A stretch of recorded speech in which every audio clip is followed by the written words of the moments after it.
Hello and welcome, I'm Joshua Barnes and you're watching NewsX World.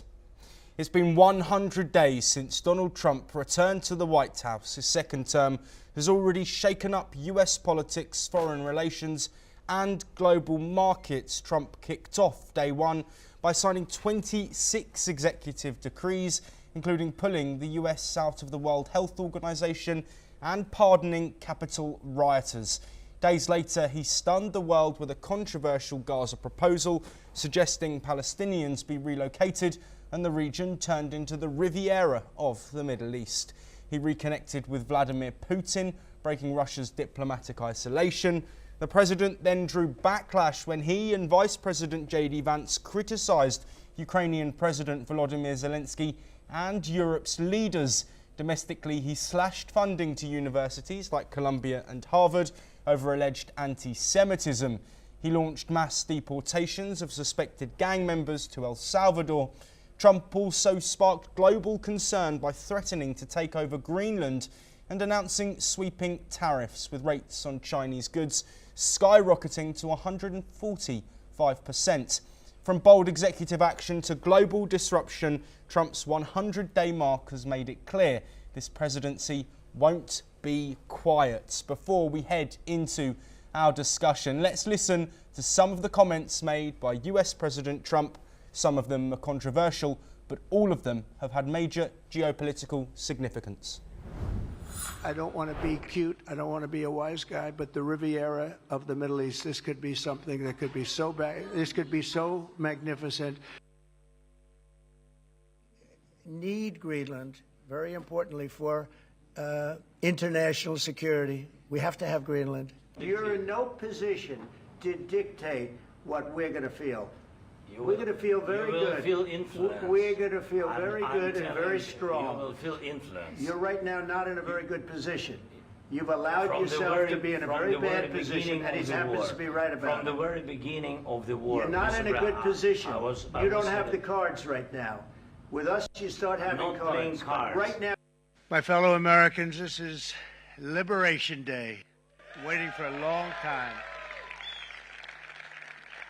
Foreign leaders have stolen our jobs, foreign cheaters have ransacked our factories, and foreign scavengers have torn apart our once beautiful American dream.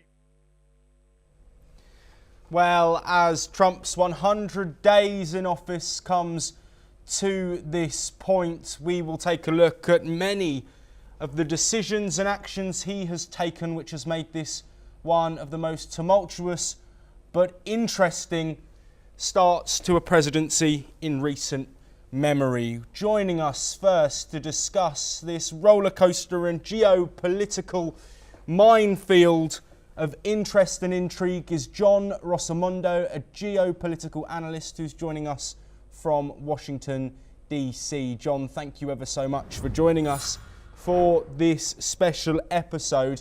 I'd like to start off today looking at the United States and within the United States and what Trump has focused his first 100 days in office on. And starting off, I would like to look at immigration. Of course, mass deportations, something that was called for during the election campaign. We've seen deportations and strong moves relating to immigration. Can you give us your thoughts on what Trump has done and what the impacts may be moving forward?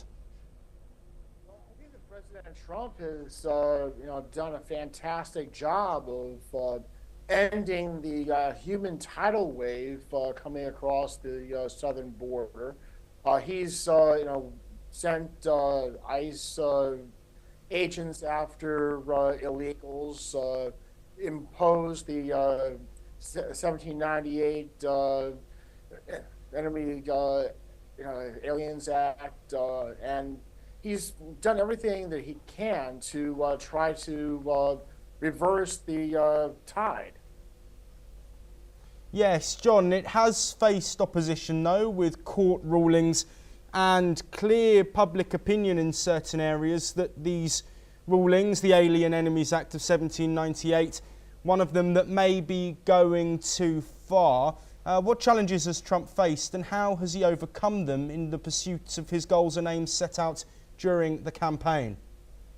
Well, the main challenge that President Trump faces is that you have powerful business interests that need cheap labor. And you have judges who are aligned against him, who have consistently ruled against him for people who Trump believes have no right to be here. He classified MS-13 and Chandé-Ragla foreign gangs as terrorist organizations, which he believes gives him the ability to deport. You had one individual who was residing in Maryland who was deported to a prison in El Salvador that's caused a lot of political grief. But I think that President Trump believes in what he's doing. Recently, you had Pam Bondi charge a judge in New Mexico with obstructing ICE's deportation efforts. So President Trump is not going down without a fight, and I think that he has a lot of broad-based support for what he's doing among the American people. John, switching from immigration, I'd like to move now to Trump's tussles with certain universities within the United States. Of course, this comes with a caveat that the Trump administration has called out these organisations for promoting anti-Semitism and not doing enough to challenge pro-Palestinian protests. We will, of course, come on to Trump's actions on foreign policies and ongoing wars, but looking specifically at Trump's actions against universities like Columbia and Harvard, this has also been met with some criticism. What's Trump's agenda in these pursuits? Well, Trump's agenda is to stop the universities from providing cover to front groups for the Popular Front for the Liberation of Palestine, Hamas, and so forth that abuse the First Amendment and intimidate and attack Jewish students on campus.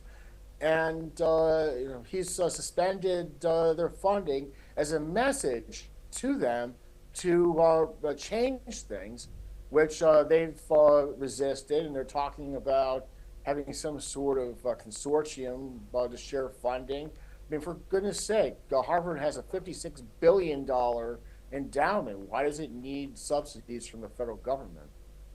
John, absolutely. I want to look now to some of the earlier days of Trump's presidency, specifically the first day.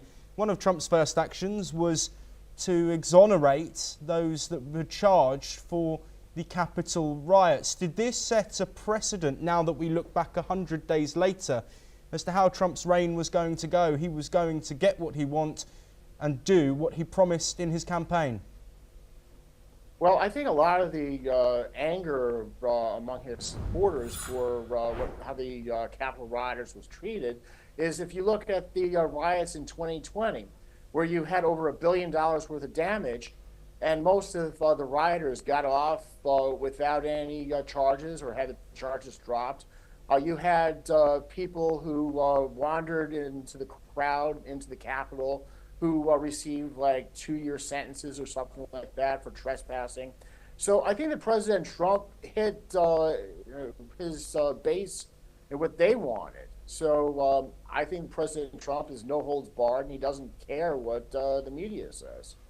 Yes, John, we will be coming back to you, but I'm now going to move to Raymond Vickery, a former US Assistant Secretary of Commerce, who's joining us from Washington, DC. Raymond, thank you very much for being here with us. One of the most iconic lines from Trump's first 100 days, drill, baby, drill. Of course, Trump looking at US companies, looking to boost the US economy, bringing products that are being produced into the United States. And this led to the tariffs that we have seen, of course, rocking the global markets. But in your opinion, has his tariff action been successful?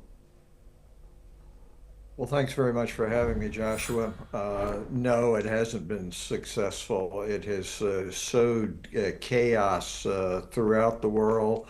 and domestically as well. The stock market in the United States, largely based upon these ill-considered, ham-handed approach to tariffs, has had or is heading to have the worst April since 1932. I think that long term, the most disastrous aspect of this approach of the so-called reciprocal tariffs, which really aren't, and then the base tariff of 10%, 25% on automobiles and so forth, has been to destroy the world trading system, the WTO, and before that, the General Agreements on Tariffs and Trade, in which you had a consensus approach, most favored nation, so that you could accommodate differences in the economies of developing nations such as India, and be able to at the same time move toward a freer trade approach. That has been completely destroyed in favor of a sort of bilateral transactional real estate mogul approach, which of course is congenial to the president because that's what he fancies himself. And it's not based upon overall what's good in the long run for the United States of America, but what can I get out of it right now that satisfies my particular goals, the president's personal goals, as well as what he views as the nation. So I think it's very, very disturbing. The whole rejection of a U.S. role as leader of the free world, and therefore having to look at the economic side of things in a broader geopolitical context as opposed to a transactional approach, is out the window. Where this stops, nobody really knows, because you can't really depend upon what the president is saying at any given time as to being what he'll do the next time. Yes. His apologists say it's just a great negotiating technique, but it certainly hasn't proven that so far. Yes, Raymond, absolutely. I think we could probably fill 24 hours worth of programming going over all the implications and ramifications of the tariff action that Trump has announced. Of course, Canada has its own discourse with the 51st state narrative that we've covered heavily following the Canadian election. But I want to look at Trump's discourse with China. Of course, this tit-for-tat retaliatory tariff action that we've seen, further extenuating the fragility caused to the global markets. While we're looking back at Trump's 100 days, I also want to look forward. How do you think that Trump's actions during this period, specifically relating to China, might impact the weeks, months and years to come for US consumers? Well, I'm very much concerned. The 145% sort of across the board tariffs is nothing less than complete economic disengagement. Now, there are those who say, well, this is just a negotiating technique and it'll all work out. There are those who say, and I think Trump himself has said, that negotiations are taking place, that the Chinese say no. You can't negotiate basically on a gun to your head, if you will, with 145% tariff. The Chinese situation, as we all know, is a very difficult one. It is one in which India, the United States, Japan, South Korea, other nations of the area, Philippines, all have a very common interest.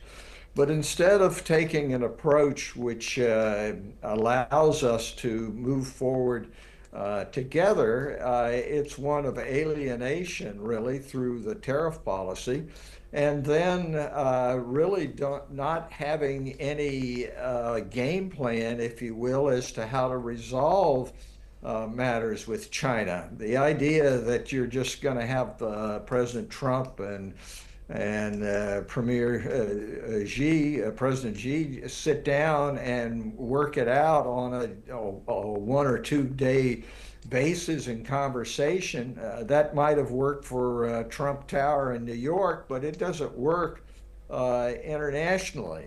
There are problems with China, but they take a concerted approach, looking not just what happens today, but what happens long term to be able to resolve it. And thus far, we've seen no evidence of any such plan in order to be able to resolve that. And of course, we're playing with fire here. This is not just a question of economics, but it's a question of what happens politically. And if you just completely disengage from China and don't have any relations with them, with 145% tariff, then it makes China emboldened to take over portions of India, to take over portions of Taiwan, and to act in accordance with their very worst instincts. And we may not like what China's doing, and they have abused the trade system, there's no question, and they have acted outside rule of law in the South China Sea. But this approach, this one-to-one transactional real estate oriented approach, is not going to bear fruit and puts the whole world in a very dangerous time. Raymond, thank you. You will also be staying with us. Also joining us on this Trump 100-day special is Ross Feingold, a political risk analyst who's joining us from Taiwan. Ross, as we know, Donald Trump has often seemed spontaneous with the statements that he makes. There's been a certain level of flip-flopping with some statements that are made, but we alluded earlier to the Canada 51st state comments that were made. But now I want to move focus over to Greenland, and this has become a talking point during his first 100 days. Trump saying that he wants to take over Greenland. Why do you think that is, and what will be the ramifications moving forward of that? There seems to be two main motivations for President Trump's desire for Greenland to become part of the United States. One is the untapped natural resources, including rare earth minerals that might be underground in Greenland. And another is just the geography and the strategic location, especially with the melting that's occurring further north to Greenland and opening up new sea routes through that region. So he says it's not just a matter of American security, it's a matter of international security.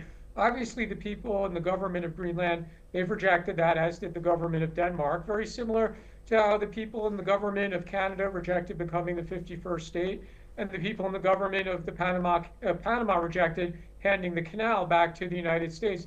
But it's not going to stop Trump from talking about it. And frankly, the people of Greenland, they might differ on the speed at which they want to become independent, but it's clear that the majority opinion there is to become independent at some point, in which case they might very well reach an agreement to allow the United States to have more military bases there. They might even enter into what's called a compact of free association, which the United States has with 3 countries in the Pacific Ocean region.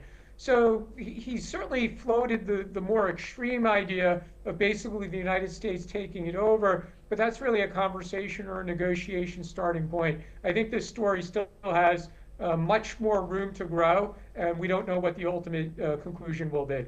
Yes, absolutely. We can't also forget Trump's Gulf of Mexico or Gulf of America, as he requested it is called. Another area that Trump has spoken about taking back, and another vital part of shipping infrastructure, of course, the Panama Canal. Now, Trump, of course, has spoken about retaking control from Panama of the canal, saying that prices are far too high. Ross, can we take our minds back to Trump's opening statements on this and what's happened during his first 100 days to work towards that goal that he is seeking?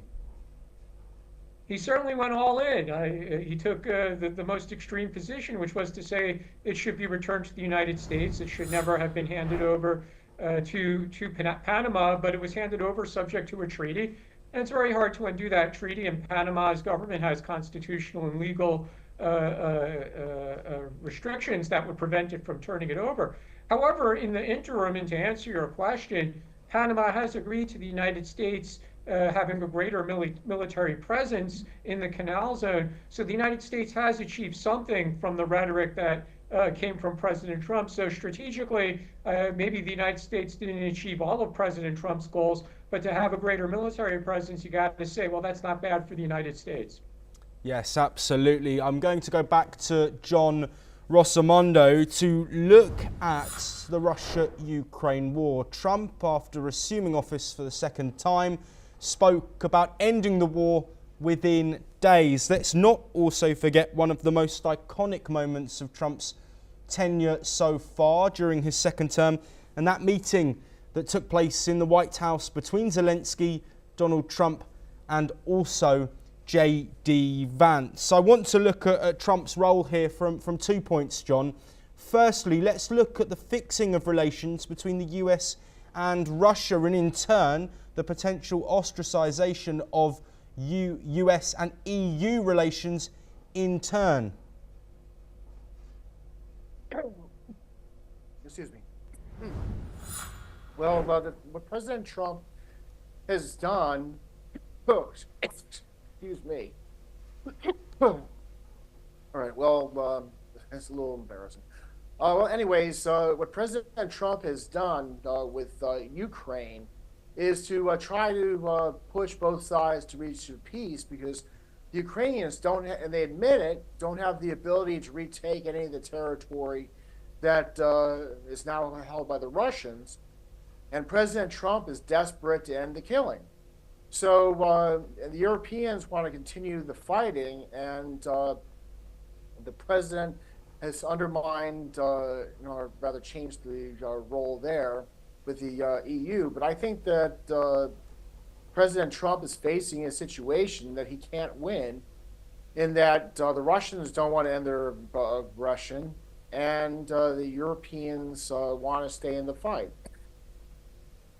Yes, absolutely. Raymond Vickery, I'm going to come to you next, and I want to look now at this meeting that took place with Zelensky in the White House. Zelensky there to sign a minerals deal that is still yet to be signed, but this clearly set off a domino, given the fact that US relations with Ukraine worsened, and we saw a removal of military aid, we saw a removal briefly of intelligence as well. How do you view Trump's relationship with Zelensky and his work towards ending this ongoing Russia-Ukraine conflict? Well, it's perfectly apparent that President Trump has an animus toward President Zelensky. And it's not a new thing. You may recall the initial confrontation in regard to Zelensky with Trump was during Trump 1. And what he wanted was Zelensky to give him evidence which really didn't exist against Joe Biden. And he threatened, and that led to his first impeachment. You can't take the military might of the United States and use it for personal campaign purposes. At least you haven't been able to do that in the past. And Zelensky stood up to him then. And that, of course, is a complete forbidden approach with Trump. You never cross the great man, or you're going to be subject to retribution. And of course, then in Trump 2, that retribution comes about when he really blames Zelensky and the Ukrainians for the Russian invasion, which is a totally absurd approach. I will say it is very good that Trump wants to end the conflict. He said he would end it on day one. that he could make a deal, and it goes back again to this transactional approach, and that would be over. Of course, that is not the way in which geopolitics work. And then when Zelensky came to the Oval Office and tried to correct some of the statements that were being made by the president, that outraged him, and then his President Trump's sidekick, Vice President Vance, has to be the attack dog and jump in. Now, it used to be that the President of the United States was known as the leader of the free world.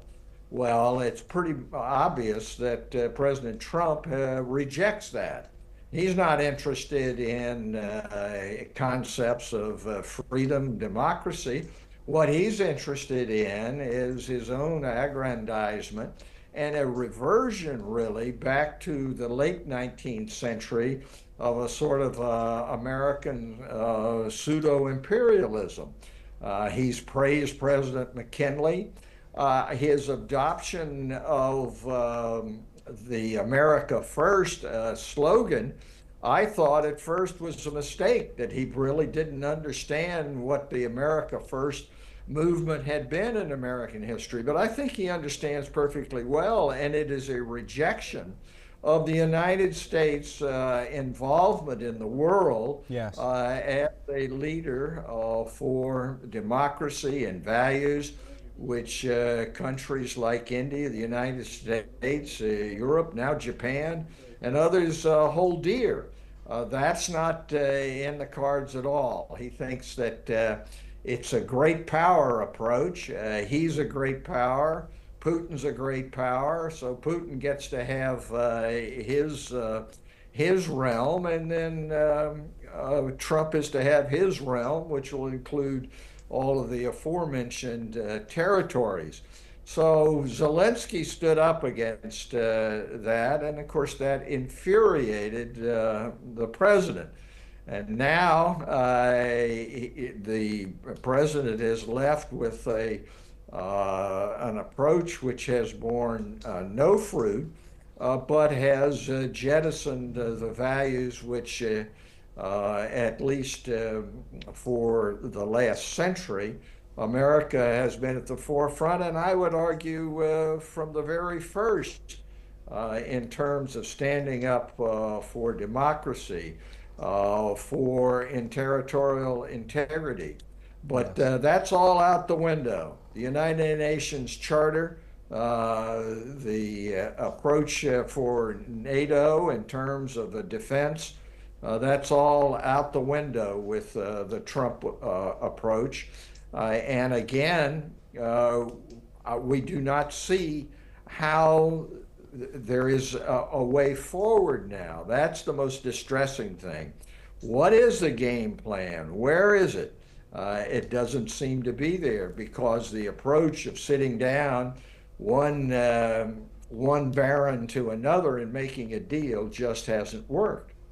Yes, Ross, I will come back to you. We are running shorter on time. Of course, one conflict that Trump spoke about ending swiftly was the Russia-Ukraine war. He also spoke about ending the war in Gaza. What can you tell us about Trump's actions during his first 100 days on this ongoing conflict?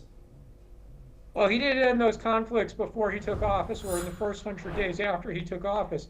But to be fair to President Trump, his team has been heavily involved in trying to achieve ceasefires, both with the Gaza war as well as the Ukraine-Russia war. So I think we have to give the administration some credit for trying. It's not up to the United States to decide when the shooting will stop. It's really up to the parties involved in the actual war. But like Trump or dislike Trump, they deserve some credit for trying to engage and reach a ceasefire in both conflicts.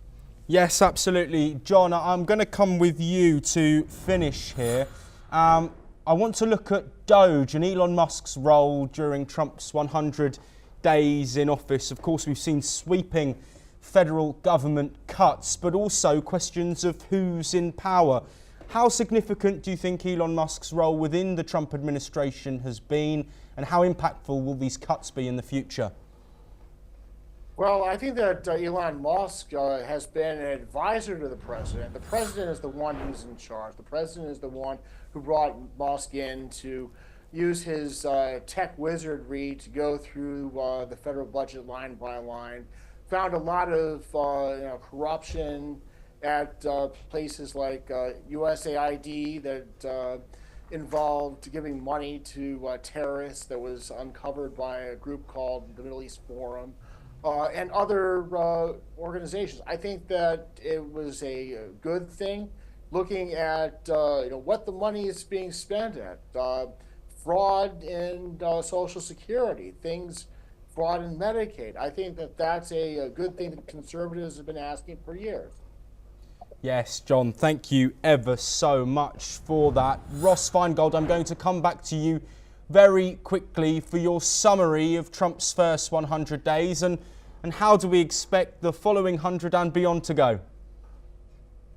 The first 100 days were very focused on domestic policy issues as well as some international issues. Unfortunately for Trump, his poll ratings have fallen. He's going to have to struggle in the next 100 days to strike that balance between spending time on domestic issues versus foreign policy issues. Ross Feingold, Raymond Vickery and John Rosamondo, thank you ever so much all for joining us on this 100-day of Trump in office special during his second term. The roller coaster promises to continue moving forward. On NewsX World, we will be here to bring you all of those updates. Thank you.